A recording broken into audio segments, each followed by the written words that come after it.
Hello Flutter developers, my name is Vivek and I'm back with another video. So today we will create a GetX architecture small project in which we will manage the state of UI with GetX, and we will create a small app.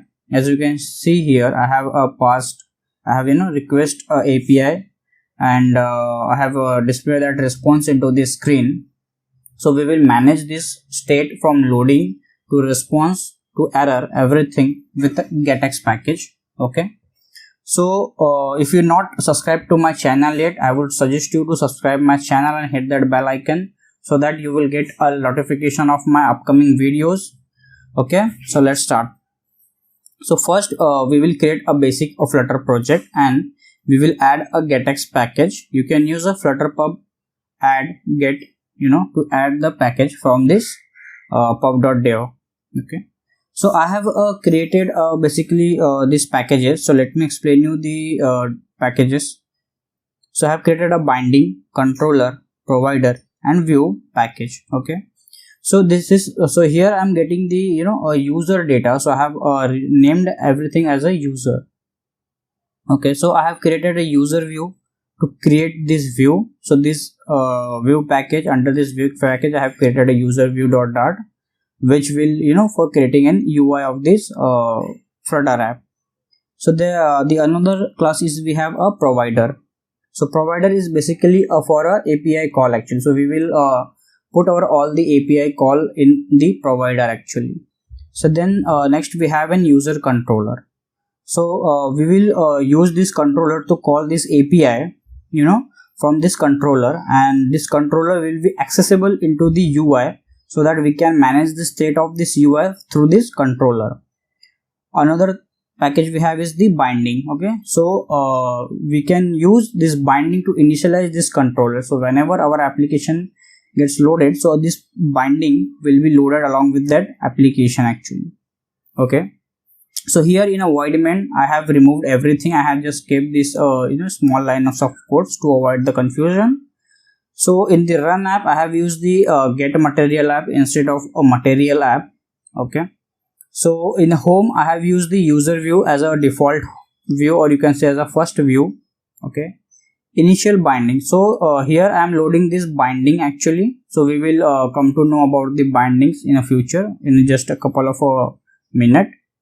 So I have disabled this banner debug banner actually over here with the false. I have just given a basic title. Okay, so let's start with our provider. Okay, so let's start with our provider. So let's create a provider. So for this we will create a class called user provider, and we will extend this with get connect. Okay, so this get connect is responsible for this provide us a get method actually. So basically this get method, we can use this get method to get the data from the API. Okay, so let's create a basic API code for parsing a basic API.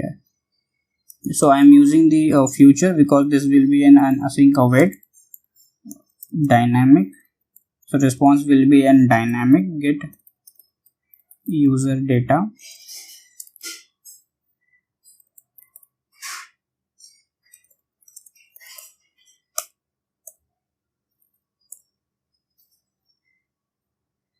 Dynamic. Okay, so with this simple with this simple code, with a single line of code, we can parse we can get the data from the API actually. So for the URL actually we will gonna to use a request response .in website which provides a free API detail. So we will use this API to get the user detail. Okay, so let's copy the URL and paste here.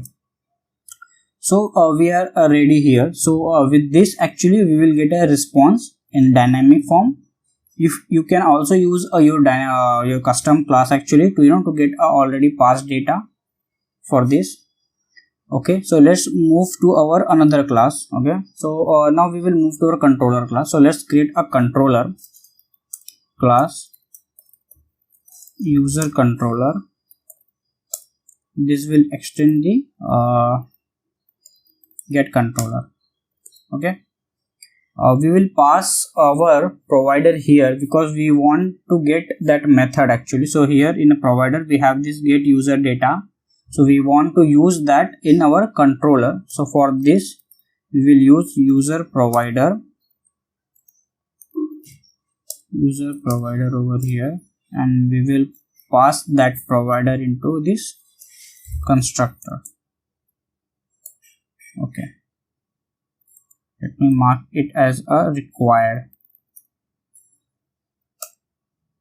Okay, so as of now what we have did, we have created a provider where we have used the get method. This get methods come from the get connects class. Okay, and this will give this variable will give us a response. Okay, so we have implemented that user provider into our controller. Okay, so that we can use inside our controller. Okay, so now let's move to the binding. So what will binding do actually? So binding will load this controller, this user controller. Binding will load to this user controller whenever our page will get loaded. Okay, so let me create a class for user binding.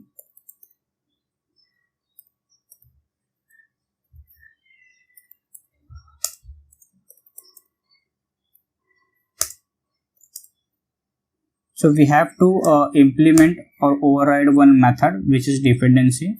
So this dependency class, this dependency method will load to this user controller. So let me load this. So with this actually this get has a command. This get has a method called put. This put will load the get class actually. So in our case the get class is user controller class, right? And we have passed as a user provider as an argument in this user controller. So we can also load that argument, or we can also inject that class with a get.put. So basically get.put, what it does, it just inject the class into the another class.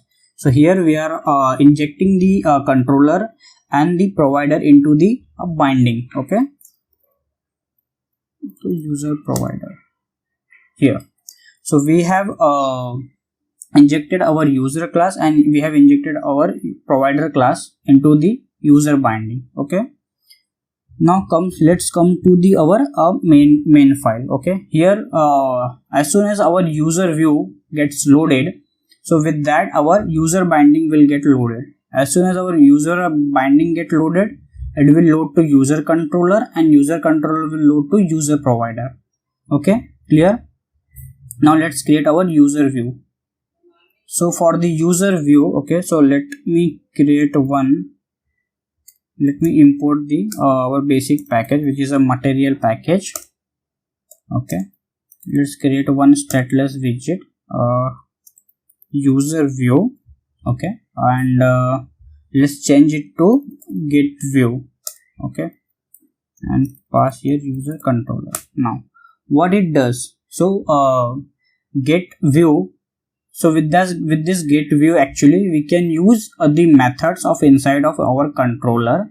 We don't have to recreate this user controller class, or we don't have to reinitialize this class into the user view. Okay, so let's change this default class actually. So let me choose the scaffold with the background of color. Okay, color white.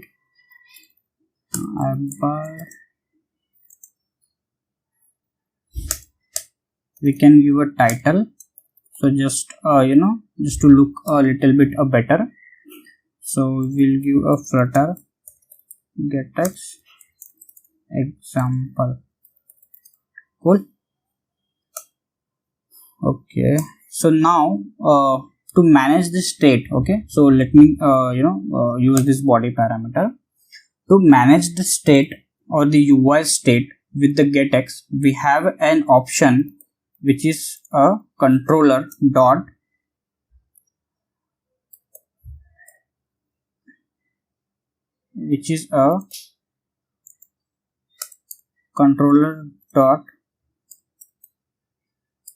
Okay, I'm not getting here controller.obx. Okay, let's complete the first controller part. Okay, so let's create one more method, get list data API. Okay, so I have created one method, get list data API. So we can use this user provider method to get user data. Okay, so this has a then and catch. So we can get the response in this then, and we can catch if any error occurred in the catch error method. Okay,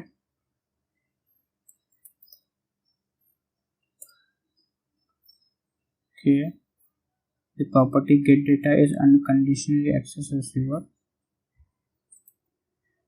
Okay, so we are ready here. Okay, now to pass this data to our UI, we have to use state mixing actually.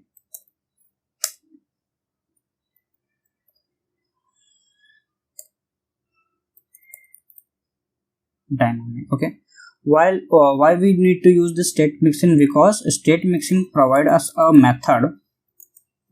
This is called change method. Okay, with this change method we can pass the data to the UI along with the status. Okay, so it has another parameter called status that we can use to pass the status to our UI, whether our API call is successful, failure, or we receive any error.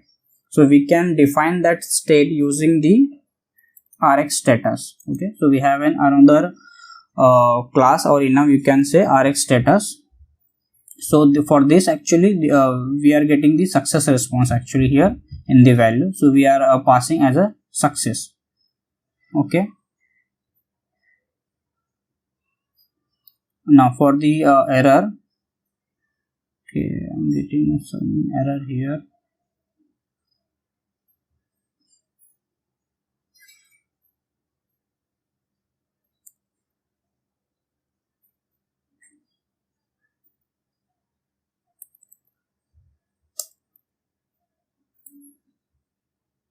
Okay, and bracket is missing here. Okay, for the error actually we can do a same thing. Instead of a value in a change, we can pass the error. We can pass this error method, error variable, and we can set the status as an error actually. Okay, so now whenever our function is called, if we receive a success, then a success status will we will receive in UI as a success, and along with this data. And in case of status error, we will receive an error data. Okay, now initially our application will be in a loading state. Okay, so let me call this a loading state. Whenever this function get called, this loading state will be called, and with this we come to know that our process has started, and we can show a circular progress dialog. Okay, so we have an onInit method where we can use this method to load this API, or to call this API at the time of page loaded or screen loaded. Okay, so whenever our screen gets loaded, this in onInit method we will this function will get called, and it will publish the respective state that we can this state we can use in our you can say in our UI to handle the condition accordingly. So in user view, now we can use in our user view controller dot obx. So early we were not getting this obx because we haven't use this state mixing actually. So because of that we are now getting the obx. So what will this obx do? In this state you can consider this state as a success. So whenever we receive any success response actually, so we will get that data into the state. So we can use state dot body dot toString. Okay, let me format this for better understanding. So we have another an onEmpty. So as of now we are not using onEmpty, so we are using an onLoading. So we can have a circular progress indicator for this. So we can use a circular progress indicator class. Cool. Now we have an onError. So whenever if you receive any error while calling an API, so that will be catch by this onError, and we can return a widget, whatever widget that we want. So as of now we are returning a simple text with the error message. Okay,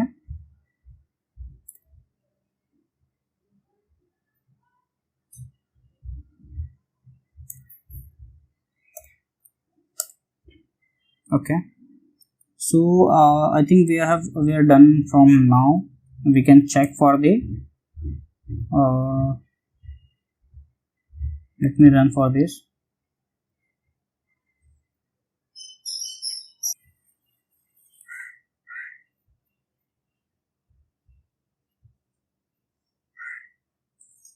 As you have seen here, you may have seen this loader for a fraction of second, and after that you receive we receive our response or in this state variable. Okay, so let me just recall what we have did.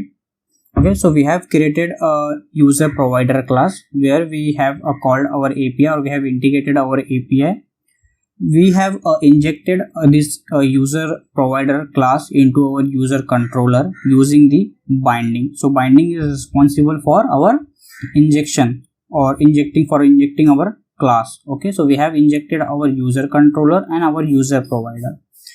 In our main we have loaded that user binding, and because of this user binding, we have loaded user binding initially. It will load to our controller and our provider as well. Okay, so as soon as our view is called, this loads to our all necessary classes, and because of that in our user controller we are loading this this API. We are calling this function, and because of that we have provided a different stages, or the API stages you can say. We have provided the different stages like loading, success and error, and we have handled that state into our user view class using the controller.ovx. So all this OVX and this controller, this chain you are getting from the state mixing. Okay, so with this architecture you can create a small application as well as a big large application. So for both application you can use this architecture. Let me know in a comment, should I create a beautiful UI from this JSON or not. Okay, so thank you guys for today's videos. I hope you like these videos. Bye bye.